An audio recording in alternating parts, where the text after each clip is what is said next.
This is Steliefty with Closeo. Let's talk about the power of the upsell. Recently, I was giving a webinar with Lincoln Murphy from 16 Ventures and Gainsight. Lincoln is awesome, and if you're in SaaS, I highly encourage you to read his blog and everything he writes. So we were giving this webinar about upselling, especially about the upselling opportunities in 2015 and how to think about it and how to prepare for it and how to put a process in place for it. I wanted to record a quick video after the webinar inspired by it and share some more thoughts and go a little bit more in depth on my philosophies, my strategies, and my thinking around the power of upselling. So first of all, I think that most people, most salespeople as well as most companies, they truly underestimate the power of their current customers. They think once somebody has become a customer, selling ends. Your job in sales is done, and nothing could be further from the truth.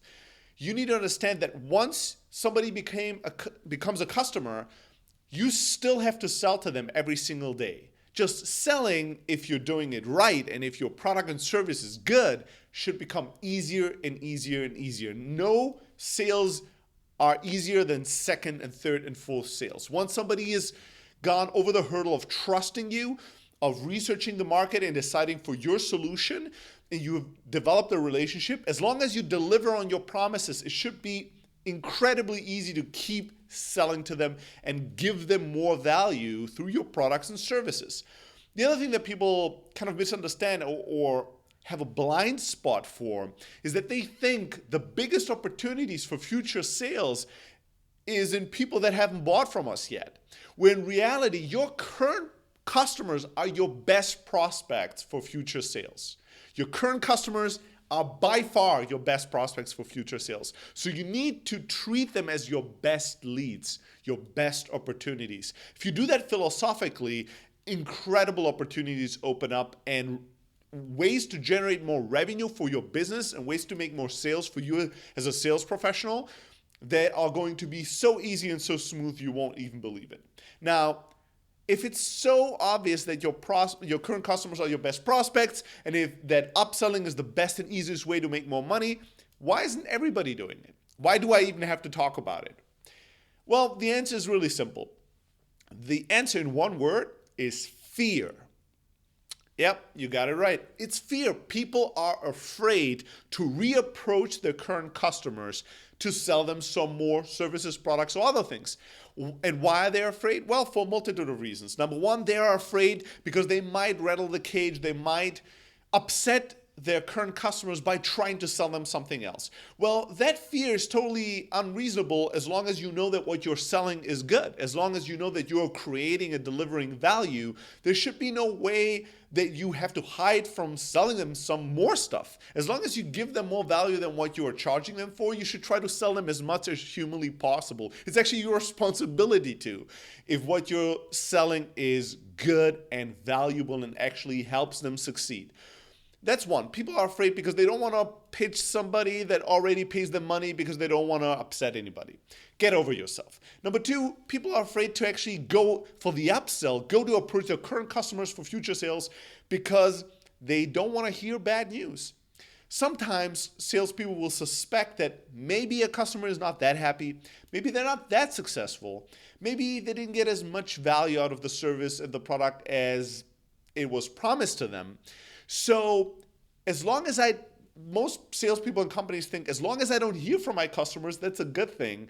And I don't want to proactively go out there and actually have them tell me how happy or unhappy they are. They're afraid to hear bad news. They're afraid to hear their customers tell them your service sucks, your product sucks, or something is wrong with it. So as long as the customer doesn't approach them, they don't want to approach proactively the customer because they don't want to hear things that might be bad news for their business. Well, again, get over yourself. You have to understand that if somebody's unhappy with your product or service, that's a massive opportunity to both improve your product or service, hopefully, improve the way you sell and the promises you make, and make it right for that customer. Actually turn something negative into something positive. if you go for the upsell and your customer is telling you they're not happy, that's not a bad thing. That's not like, holy shit, I wanted to sell them some more and now they're telling me they're not happy with what I sold them in the first place. That's a great thing. It's an opportunity for you to actually turn a potentially very, very unhappy customer into a happy one. Find out why they're unhappy and see if there's anything you can do to turn that around. Anything you can do to make them successful and happy. That's your responsibility and that's your opportunity. And once you do, you know what I realize is that most companies, because they're hiding away from their customers, especially from the ones that might not be as happy currently, once you actually do, if you're a company that does show up when things go bad, that does show up when a customer is not as happy and then turns that situation around and delivers on the original promise, that creates an incredible opportunity to really bond with your customers and develop a relationship that's really powerful. So don't be afraid to hear bad news. That's actually a healthy thing that your business and you need in order to grow. And it's a normal thing. Once in a while, customers aren't happy. And if you don't talk to them proactively, most of them won't tell you, so you won't know, so you won't have a chance to actually fix anything. So there's a massive opportunity to actually find out if things are wrong, to fix them and make them right.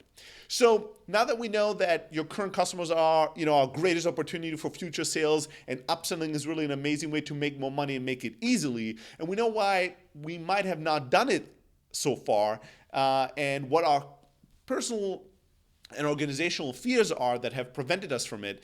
Now that we know these two things, how do we move forward to actually put some tactics and best practices in place? Well, very simply. Number one, you have to make the upsell part of the deal. Make it part of the way that you sell from the very first interaction with your customers. When you talk to your customers and you qualify them, why not qualify them for future upselling opportunities? Why not ask them, hey, how are you intending to grow the business? How are you intending to grow the usage of our service? What's kind of your vision for the next 12 months? If everything went right, would you use the service in our product at the current capacity, or would it grow? And to what degree? Why not try to find out what the future opportunities are with the current customer rather than just focusing on the short-term and short-sighted current opportunities of today? Let's talk a little bit about tomorrow as well, to know what to look for and to know what to work towards. The other thing is, let's prepare the customer as well. Let's tell them that, hey, I'm going to try to upsell you in the future. Hey, if I deliver my promise today, I will come back to sell you more, just so you know and you're prepared for it. And is that a fair deal? If we deliver all this value to you and keep our promises, is it fair that I will reapproach you in 3, 4, 6 months when you accomplish X, Y, or Z to actually deepen our relationship and get you to the next level of our service? Tell them, prepare them, make them aware that that's the way that you like to work. Not just sell them something today and then never hear from them and they never hear from you again, but actually over the long term, keep delivering more and more value and have them buy more and more from you. If you start early, it's going to actually set the tone and the direction of the relationship. The next thing is not just make it part of the early deal, but I know some companies that actually, where the sales leadership will demand from every sales rep when they present their opportunities in the morning, what are the opportunities I'm trying to close this week, to not just show the current dollar value amount that the opportunity or the deal has, but to talk about future value opportunities, future opportunities for sales. And in some organizations, they're so religious about the upsell that they won't allow their salespeople to close deals that don't have a chance for growth. They will only focus on closing customers today that will grow over the next 12 months with them. It's pretty aggressive, but it's a pretty amazing way to actually not just close any customers and not just be so short-sighted in your sales, but really take a long-term approach and maximize the value you deliver and the value you get back as a business from your customers. The next thing is, most of the times, and I hinted to this before, most of the time salespeople are really reactive in the way they talk to their current customers and accounts rather than being proactive. And when they are proactive, they usually are just proactive, once in a while when there's some kind of a sale going on, some kind of a promotion. How about checking in with your customers every quarter, every 3 months, and checking in how they're using the product, how successful they are, and if they're happy and if they're successful, actually trying to find ways to deliver more value to them. So being proactive in the way that you communicate and interact, and making it a habit to actually check in with your accounts and your customers once a quarter, regardless if there's a promotion or anything else going on in your business, to see if your customers are successful and then sell them more to make them more successful. The other thing is, you have to start small. A lot of people are thinking, well, how do I do the upselling? What should be the script? How do I know if they should be using more or not? Well, why don't you just start by writing down 10 names right now? You can stop the video. We're almost at the end.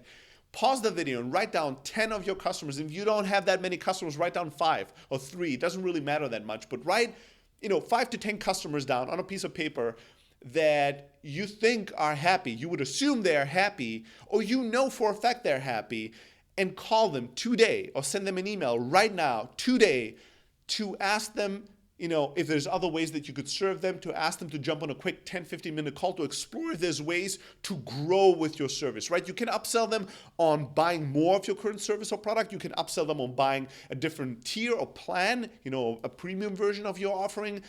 You can upsell them on buying, different thing, completely different products or services that you offer to similar customers.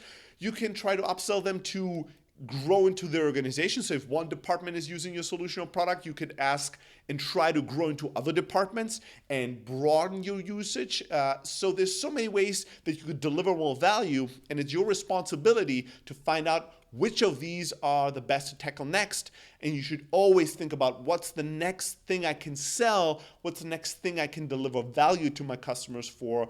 Because if you keep your promises and if your services and products are great, the upsell is where an amazing amount of opportunity lies right in front of you, ready for the taking. It should be as easy as that. You just have to do it and do it regularly. All right, so I hope that was helpful. I hope that take these upselling lessons and philosophies and thoughts and implement that into your plan for 2015 and make next year even bigger and better. And if you want more of these lessons, if you want more of these videos of me sharing some of the sales insights and sales tactics, just subscribe to our YouTube channel. Just subscribe somewhere to make sure that you get all the videos. And you can always get in touch with me personally, stelly@close.io. Shoot me an email if you have questions, if you want to add something to the discussion. Looking forward to hear from you guys. Go and service your current customers better by upselling them every single day.